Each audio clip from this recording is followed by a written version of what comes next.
Hello. Okay, ooh. Where was I? Oh, that's right. Barcelona. Yeah, that's why I didn't post anything last week. I was actually on holiday. I mean, this is ridiculous. How dare I be on holiday? Clearly, I must be chained to my laptop every minute of every day, always filming and editing videos 24/7 hours. Hey, don't worry, I came back with stories and plenty of pictures of where I was, what I saw, where I did. Wait a minute. So let's get into the first story, which of course was getting there.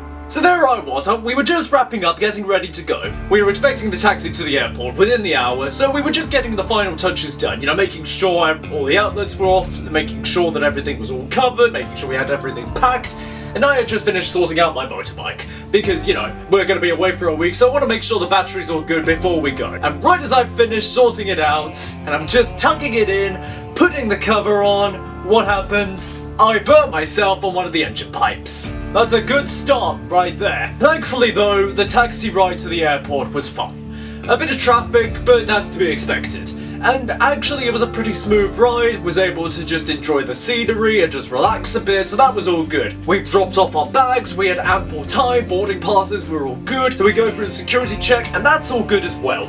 But it's when we're sorting ourselves out afterwards that there's a problem. I'd lost my boarding pass. So there I was, I was just putting my coat on. 1 second, I could see the boarding pass tucked out of my jacket pocket. I could see it. I go to put my coat on. I check my boarding pass once again, and it's gone. Well, now I'm in trouble. Cue the results of 5 to 10 minutes of scrambling around the area going, where's my boarding pass, where's my boarding pass? Eventually we reached the conclusion that, hey, we'll be able to print off a new one once we get to the actual check-in on the plane, so that's all good. Hopefully. It's just a bit of anxiety inducing, but you know what, we've got another hour to go before we need to check, so let's just go and get a coffee and just relax a little bit. So that's what we resolved to do. And yes, we have a lovely overpriced coffee at the airport, and we make our way to our gate, ample time to spare, all's good, all's well. And as it turns out, once we actually get to the gate, it's actually not really a problem losing the boarding pass, we get through, no problem. And you know, as it's been some time, I go to check my burn, which, you know, it had been sort of, it had been something I had been checking on and off throughout the day. Maybe I want to put some cream on it, see if it's blistering, and it turns out the blister had popped. So, you know, I'm just making sure it's all good. And when I go to check it, I roll my sleeve up on my jacket. You're really going to get a kick out of this. My boarding pass was in my sleeve the whole time! Just breaking down laughing, heading onto the plane because we can't believe we just can't believe this scenario we found ourselves in. And it was a good thing we were laughing while we could. Get onto the flight, spent a couple of hours on the plane, listening to some music, reading my book, all good, all's well that ends well. Until we actually get to Barcelona. So once we get through passport check, which as usual takes ages, we are able to instantly grab our bags and head straight out, and we're like, yes, we're on our way, it's gonna be smooth sailing from here on out. We get to where we need to be to get our transfer, we're looking for our name, we check, and it's not there. So like, okay, what do we do now? So they tell us, okay, you need to go to the far side of the airport, back over at departures, need to check with the transfer people, and we need to make sure of what's going on. So we trundle over there, which takes us about 10 minutes, 10 to 15 minutes, give or take. We trundle over there with our bags in tow. It's quite dark out, it's night time now, so we're just there, trundling along, we get there, and we're like, hey, what's going on?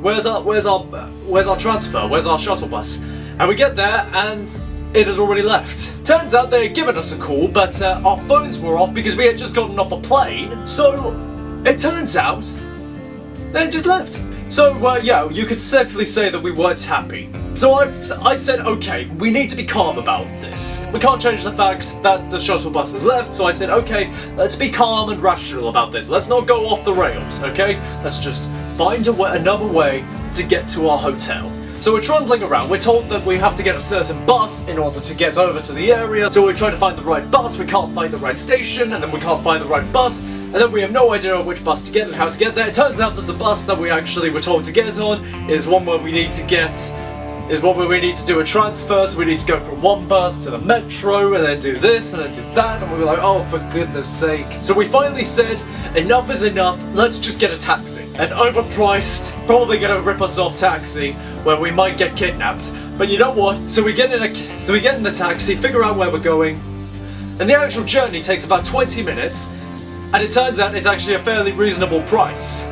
So finally, we're able to get to the hotel, and everything is fine. And thankfully, the rest of the holiday was peachy. Once we actually got to Barcelona, we took a couple of days just to get our bearings, settle in a bit, but once we did, we found it was a lovely place.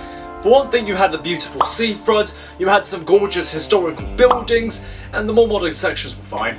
And now what follows are a couple of short stories of what happened afterwards. I'm going to read them verbatim from what I wrote on the days, so I'm not missing out on any sort of inaccuracies or anything. The quest for the bathroom. We walked for what had formerly seemed like miles, but with familiarity had become a chore. We reached the beginning of the Gothic Quarter. For context, the Gothic Quarter is the real historical section of Barcelona. It's where you really see some lovely architecture, some beautiful buildings. It's the real tourist centre. Walking to find that the modernist cube-like buildings melted back to reveal older, carved, ornate, and lived-in structures. There were sections that reminded me of Florence, perhaps with a similar design philosophy, or built at the same time. But neither of which mattered. As we ventured through the back streets, all we wanted was the bathroom. Finally, with a largely sparse square which opened out to the sea, we found a suitable place to sit and take stock.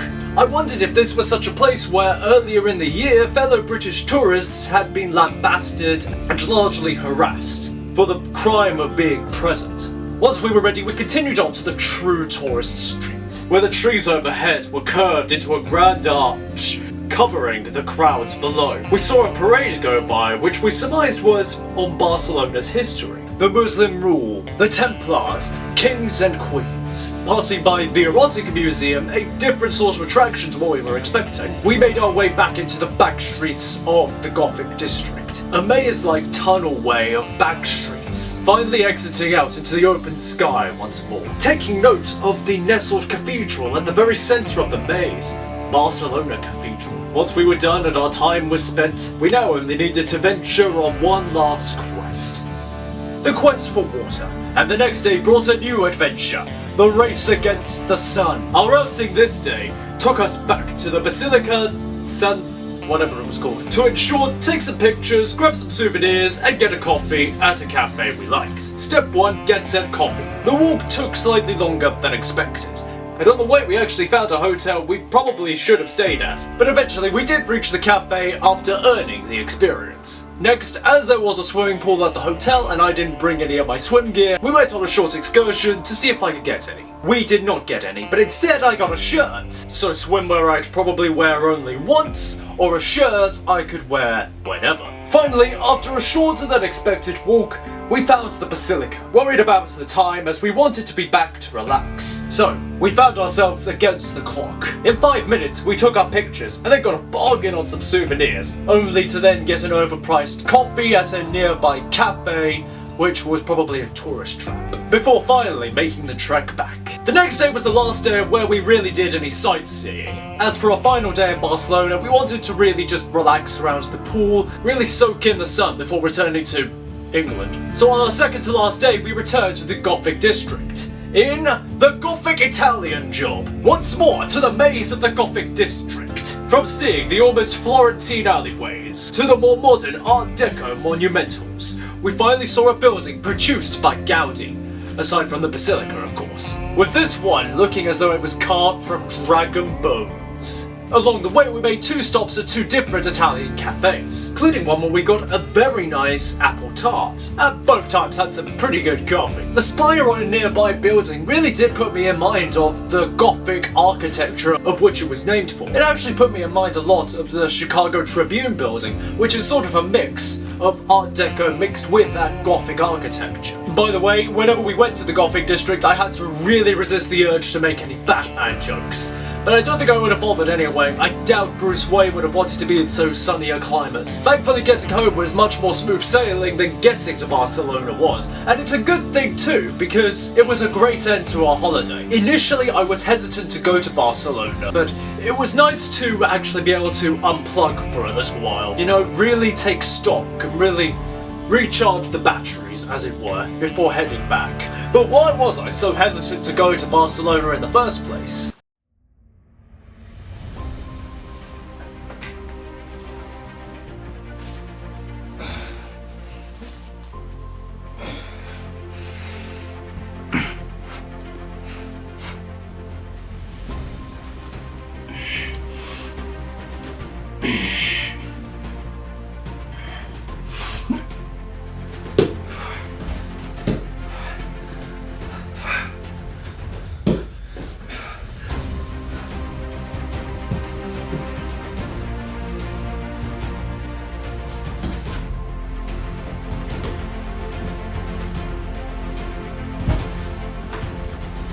If I didn't know better, I'd say I've written 11 chapters of the first draft.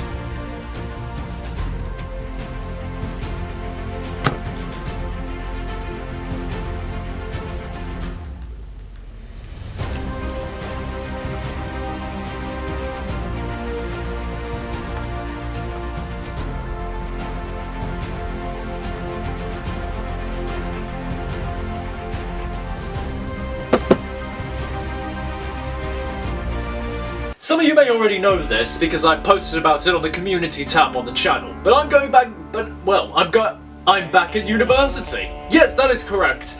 I'm going back to university. Well, I am back at university for my second degree, and that kind of meant I missed the first week of actual classes, which took place while we were on holiday, so I've got some catching up to do. I'm actually surprised and really grateful I was able to get into university when I did, because when I looked, I initially thought, oh, I won't be able to get in this year, I'll be too late, so I'll see if I can do some research and apply for next year. But when I looked, it turned out, hey, I could still apply for clearing. So I went in, applied, and within 24 hours, I was officially back at university. Funny that. It was a bit of a whirlwind, to tell you the truth. I suppose now it's just sorting everything out in between and realising, hey, what the heck have I done? I'm sure it could be surmised that, well, the options I had before were slim to none. Aside from this channel, which I am forever grateful for, I'm so glad that you guys do watch this. Those of you that have watched for the last, 14, 13, how many years I've had this channel for, and through all the phases of it as well. I mean, I'm glad that you guys have all watched, as well as the second channel as well. If any of you watched that as well, I am glad for all of that. I am so grateful for it. But aside from that, well, I'm hopeful that would take off, really, because I'm not sure of what other options I really have. I kind of bungled myself a little bit, because when I first went to university, I was all in on being a martial arts instructor. And for a while I was, but that all crashed and burned. It kind of fell through. It got to the point of where it wasn't profitable. I couldn't really make a living off of it, so I had to say, okay, I need to move on if I am going to be able to do anything else. But looking for another job, a lot of the options I really had were either jobs which I either wasn't qualified for, or ones where I was qualified for them but they just didn't take to me. That's how it goes. Or minimum wage jobs where the only upward momentum would be up to managerial. So I said, right, a lot of this is just staying here and hoping against hope that I get thrown a bone. Is this the life I want? And a very short answer came, no, I don't. So I said, right, what do I want? Well, what I want is a lot of things which are closed to me, so maybe I should look further afield. And that's how it kind of came back to, maybe I should go back to university and really give myself a new road to go down. What am I studying, you may be asking? Well, actually, if you follow this channel for a while, it will make complete sense, and if not, yeah, may still make sense. Archaeology. I am so very grateful that I am able to take this opportunity to sort of begin again. But there's always that anxiety, of I'm the now 25-year-old guy who couldn't get it right the first time, and so I have to go back. But that's a me thing. That's a me issue. That's in my own head. At the end of the day, as long as I land on my feet, what does it matter? My resolve is just to take advantage of the opportunity that I have been given, and take the opportunity to really get involved more, to really get stuck in, But as I say, I really had to consider, my options with it, because I thought, be 3 years to get this degree. I'm 25 now. Take 3 years to get this degree, and then maybe I'll want to do a master's after that, and then after that. So I'll be heading to 30 by the time I'm out of university again. So is this really what I want? Do I really want to consider? And then what if by the time I am at that point of being at 30, what if I then go, I don't actually want this and I want to move on? All that sort of thing, Just... Actually, that's something I've been worrying about for a while, really. Just that feeling of, constantly starting again and again and again, of going to university the first time, becoming a martial arts instructor and starting again on that, and then having to end it, and then having to start again with something else, and now starting again and again and again and again, and where does this get off? Where do I find myself just being okay? On solid ground. Which sounds really stupid when I say it like that. Being a writer especially, you really think about that, of how do you begin a story? And I think now, as I've described in my own life, I think I've described how I've had multiple beginnings to my story, it seems. But what ending do I expect? Will I have that ending of going out in a blaze of glory? If you want my life, come and get it! Of going gently into that good night? Pity. No stars. I hope there be stars. Or will I just go on in perpetuity? We all change. When you think about it, we're all different people all through our lives. And that's okay, that's good, you've got to keep moving so long as you remember all the people that you used to be. Really had to consider it. Do I want to begin again? Do I want to keep going like this? You know what, that's just how it goes sometimes. It's the story of everyone at some point. That we need to make do with the cards we're dealt, and try and make the best of a situation, and put up a real good fight along the way. So I guess there's only one thing to do. Get up off my arse and win.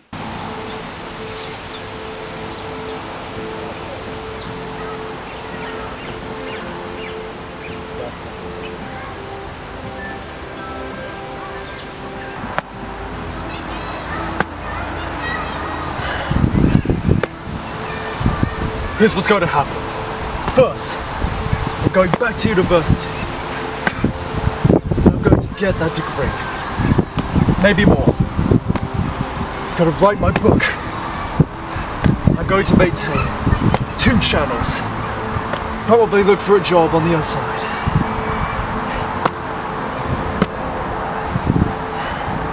I'm going to do it. I'm going to win.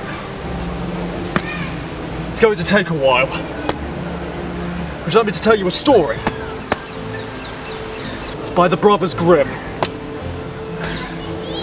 There was this emperor who had a shepherd's boy brought to his court. He asked the shepherd's boy, how many seconds in eternity? And the shepherd's boy says,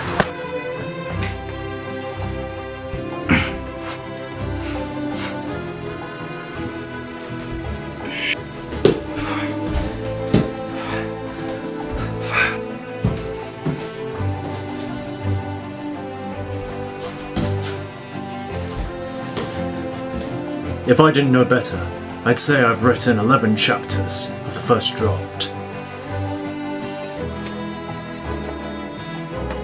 The shepherd's boy says...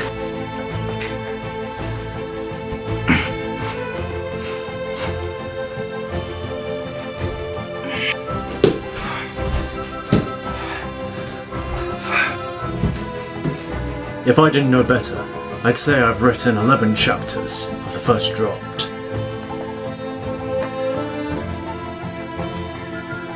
No stars.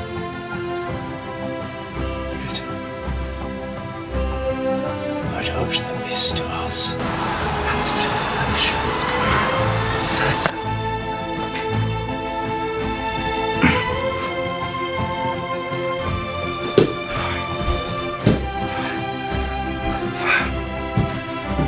If I didn't know better, I'd say I've written 15 chapters of the first draft.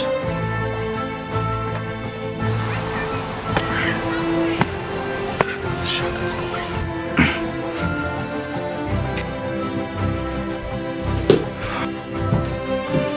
If I didn't know better, I'd say I've written 18 chapters of the first draft.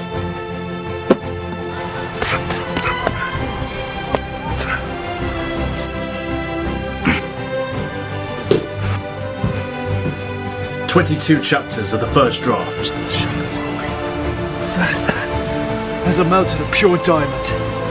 It takes an hour to climb it, and an hour to go around it.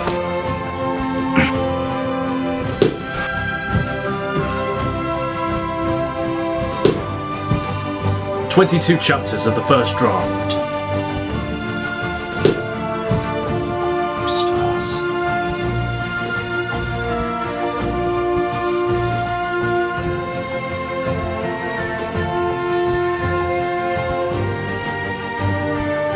25 chapters of the first draft.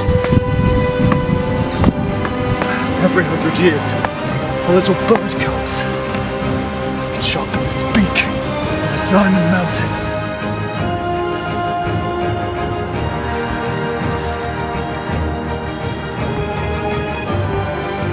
"28 chapters of the first draft.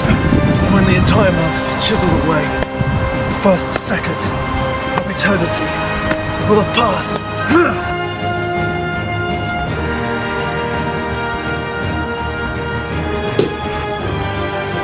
35 chapters of the first draft. You might think that's a hell of a long time.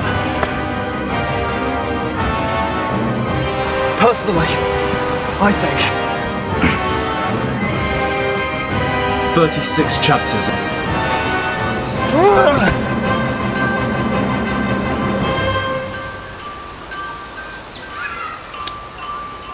Personally, I think that's one hell of a bird.